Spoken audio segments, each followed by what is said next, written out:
Hello Kate and welcome to Fashion Exposed. Thank you, Sasha. You're talking about visual merchandising today, and often it's related to how clothes hang on the rack. Yes, but true. That's not just all it entails. What else does it involve? I like to think visual merchandising is absolutely anything that you can sell to someone else. So interiors, accessories, fashion, goodness, absolutely anything that you can sell to someone needs to be thought of from a display point of view. So I like to think visual merchandising really covers, if you've got something to sell, how are you going to display it? That is what I call visual merchandising. And you discussed the idea of dwell time. Can you explain this and why it's so important? Sure. Dwell time is all about creating engagement with the customer and a way for them to interact with your product for as long a period of time as possible. It's most important for them to have a relationship to what they're about to buy, and we're so emotional. Often we don't need to buy anything, we desire and we want, and so the reason why we need to create dwell time is to encourage that desirability of a product so that when they purchase they feel some emotional attachment and they're excited, and that high that we get from retail shopping is kept for quite some time. So a dwell time is all about creating mini obstacles within your retail experience, whether that's a facade, a mini wall with lots of beautiful product hung off it, or showing a particular look from top to toe. It's all about creating mini areas to stop people from just walking in, seeing the whole area and leaving again.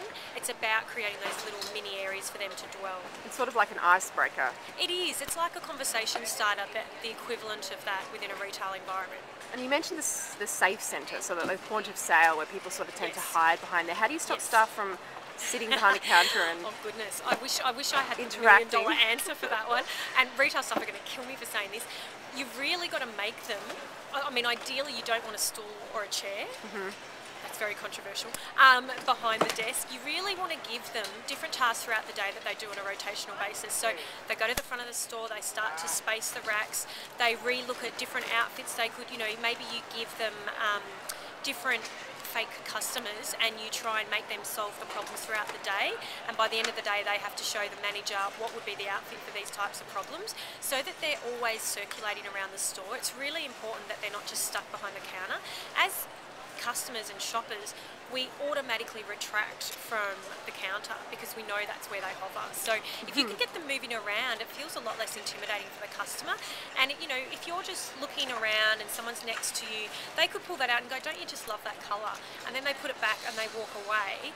So you don't feel so you don't put your barriers up as a shopper. So behind that counter is a bit of a no-no, unless obviously they're there to do a purchase. Of course. And you just travelled the world for 6 weeks spying on other VM. Yes. How important is it to check out what your competitors are doing, not just in fashion? Hugely important. I would say you do it every week as a minimum. I mean, when I was a buyer, and it's certainly in visual merchandising, I would have to do retail. We actually had a job for it, where we had to go once a week,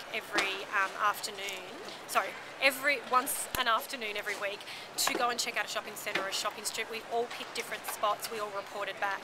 It's really crucial. You've got to keep your eye on the ball. It's not for copying, it's for seeing what's going on and interpreting different ideas that are relevant to your brand. So it's a really important thing to do. And you can get great ideas from homeware stores, from Bunnings, from lots of different places. It doesn't have to just be in fashion. And is it possible to do VM displays on a budget? Absolutely, and I think most of the examples I showed today are things on a budget. I mean, every client I know always has a minimal budget, and I've tried to achieve brilliance for them within that. I think recycling is a great way of doing that, and there are so many options. There's a great, fantastic actually resource, and I probably shouldn't give it away, but I will. It's called Reverse Garbage, and it's out in, I think, Dandenong. There's one in Sydney as well, and you can find anything, absolutely anything, and you can create the most amazing displays using reverse garbage product. So it's all things that people donate, like air conditioning, the silver foiled air conditioning units, through to old bottles, and you can really go there and be really inspired. And you can buy a wallpaper and change it each season. There's just so much that you can do that are very effective on a budget. But that's where the spying really helps, because you can see what someone else has done and think, I could do that, and it doesn't have to cost me a fortune. You could look at your own waste from your store Absolutely. as well and see how to reuse that. You could look at all the plastic bags that a lot of your product comes in and create some amazing snow sculpture for winter time. There's really no limit. It's about exposing yourself to the elements. And you know, another great way is if you're feeling a bit like creativity is not your flair, I always encourage you to engage a student who's studying visual merchandising, or engage a creative staff member and encourage them to, out of their own normal shopping hours, to do a fantastic display and let them try some different things and see how they go.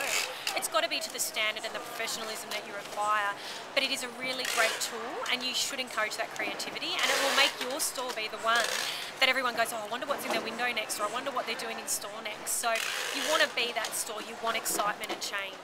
Perfect. Thank you so much, Kate. Thanks, Sasha. Cheers.